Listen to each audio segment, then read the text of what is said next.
Welcome back to the channel. A bit of a different one today. A little bit of family history and some World War II battles.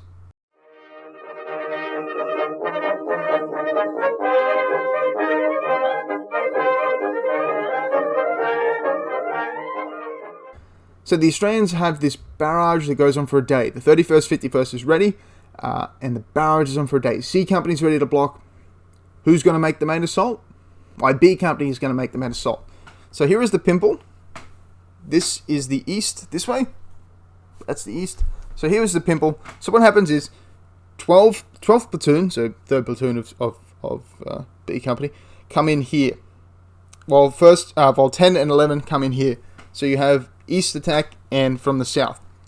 And the 12th platoon actually doesn't do too badly. It starts at 9:30 a.m., which is, fairly standard for the Pacific. You don't really want to be fighting at night against the Japanese. So about 9:30 a.m., the attack is launched by B Company. Artillery is constant. By about 9:30, it starts at 9 o'clock. By about 9:30, 12th Company has sort of got into position behind the Japanese line. They push from the east, a little bit northeast, and they start coming on. The 10th gets bogged down. 10th platoon gets bogged down, and the 11th manages to advance basically into a position to attack the gun pits. So, 10th platoon attacks the gun pits. So the platoon attacks the gun pits. The 12th moves over and completes the encirclement, and the other platoon moves up. So the gun pits are attacked, giving cover for the other platoon to move up. They complete this encirclement of the Japanese position, and essentially the Japanese abandon the position. This is where the bonsai charge happens, although the fact that the charge basically petered out and a retreat was called off sort of makes this seem a little weird. Total Japanese dead are only 66 out of about 600 men, 600 effectives. 66 men are found dead after this battle. So if there was a battalion level bonsai charge, I doubt it would have been stopped by the old Lee Enfields. These ones, the number Mark 1 3 stars or the Mark 3 star. I think Mark 3 stars. These are the old World War I Lee Enfields.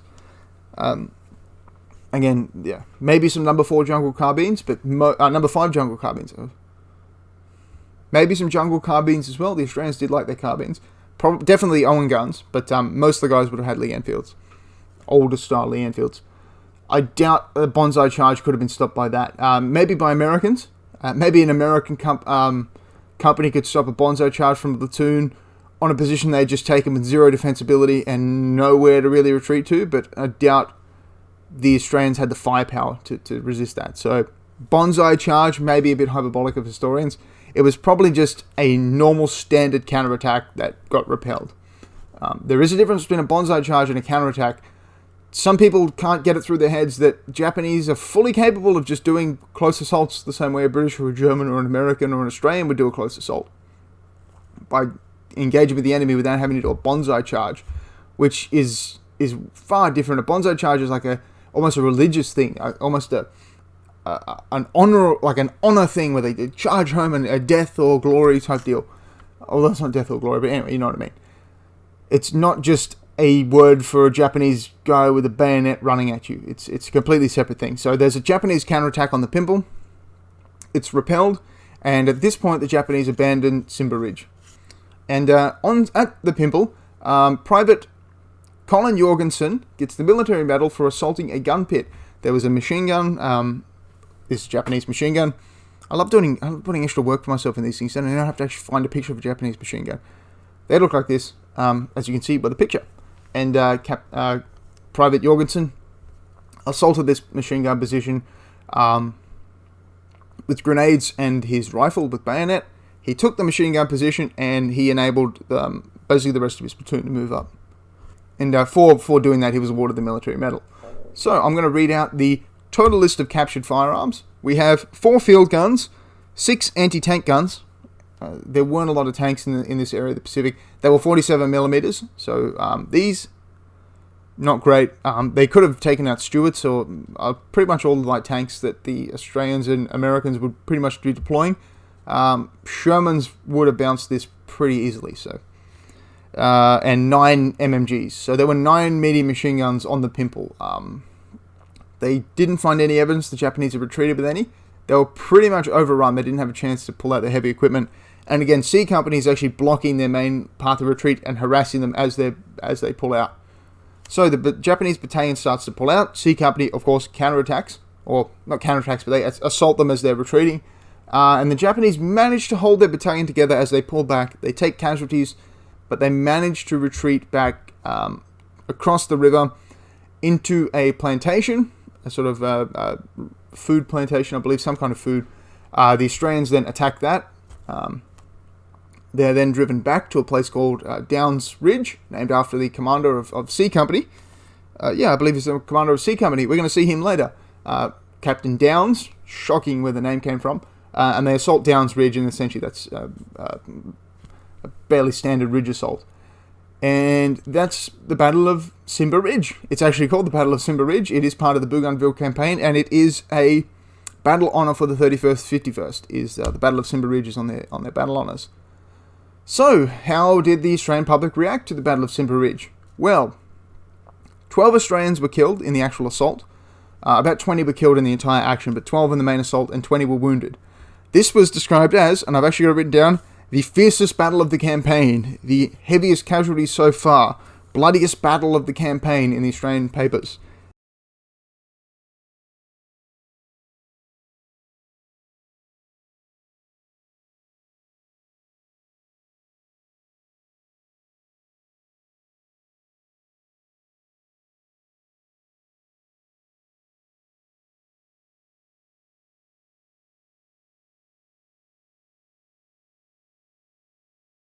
I wish that I could tell you that that is true. It was true at the time of publication. The newspapers were not lying, for once. The newspapers of this period are insanely... it's not their fault, precisely. A lot of the time, papers in World War II would just publish the first thing they got. MacArthur and his lackey, Blamey... Blamey? Yeah, Blamey. MacArthur was pretty heavy with the censorship in Australia. He covered up the Battle of Brisbane. I'm doing a video on the Battle of Brisbane. MacArthur was very heavy with the censorship, so these guys pretty much published anything they could get before the censors got their hands on it, so I don't blame them for saying it was the fiercest battle, heaviest casualties, because it was. But I wish I could say that it was, with hindsight, but we know that Porter Plantation was actually much worse, and that was a few weeks ahead of the Australians. That was actually an amphibious assault that we will look at later, because again, 31st, 51st is involved. Captain Downs is involved in that. It's bad. It's considered like one of the biggest blunders of the whole campaign, so we will look at the Battle of Porter Plantation. So, after they take Downs Ridge, the 31st, 51st is relieved. They sort of retreat, a bit of R&R. The 31st, 51st had actually spent quite a lot of time practicing amphibious assaults back in 43 and 44. They were deployed to New Guinea, not in an active combat role as far as I can tell. At least my grandfather wasn't with them when they were in active combat. My other relative was. He was actually in New Guinea. He was at Bunagona. He was at the actual Second Battle of Kokoda. He was with them he was in the second 31st when they actually pushed through the village of Kokoda for the second time on the counterattack. So that was my other relative. This F.W. Jones, he was there for a little bit, but that's actually where he contracted malaria, we think. Anyway, so the 31st, 51st was considered trained for amphibious assault. We'll see how that plays out in another video in the future. So that's the Battle of Tsimba Ridge, and it's a part of the Bougainville campaign. The Bougainville campaign is quite bloody as far as Australian actions go, especially after the desert was not extremely brutal for the Australians. Most of the Australian stuff in the desert was pretty tame compared to the Pacific. The stuff in Kokoda was bad. Kokoda was very, I wouldn't say very bloody. Kokoda was very morally bloody.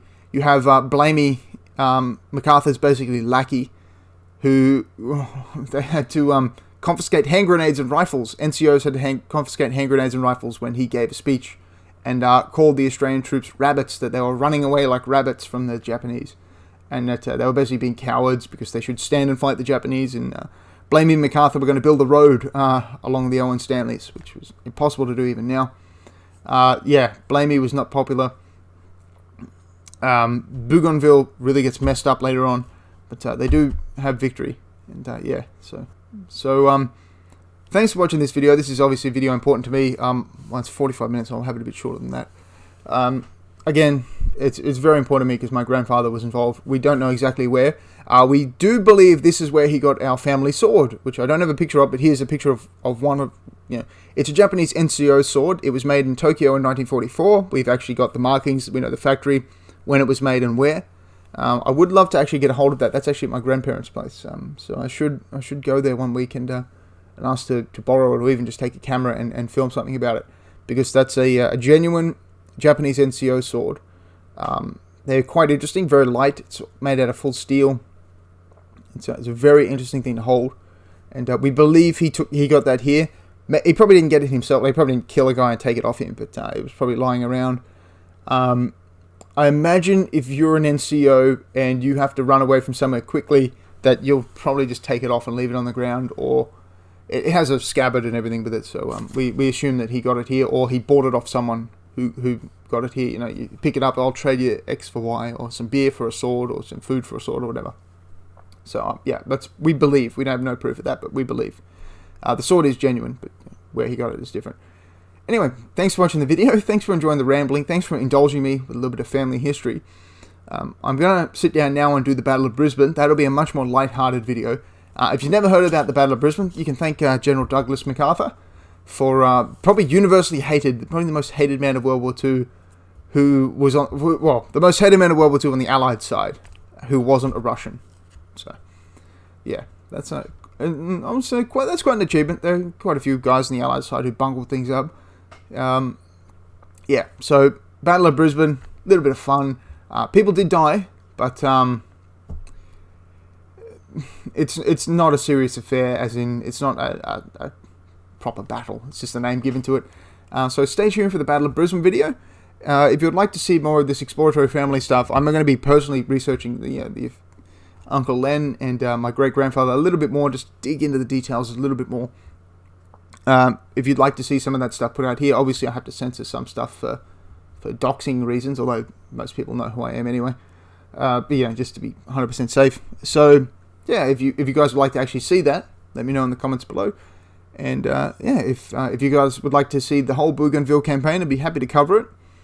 And I better get painting some Australians so I can play some Chain of Command. If you want to see a review from Chain of Command, it's on the channel here under the Critical Reviews playlist. So thank you very much for watching. Have a wonderful day, and make sure you look in your own family history. If you've got a couple of relatives who were in the Second World War, or just anything in general, just if you want any help, pop it in the comments below, and I'll point you to the right places, and I'm sure we can help each other out. So thank you very much for watching. Have a wonderful day.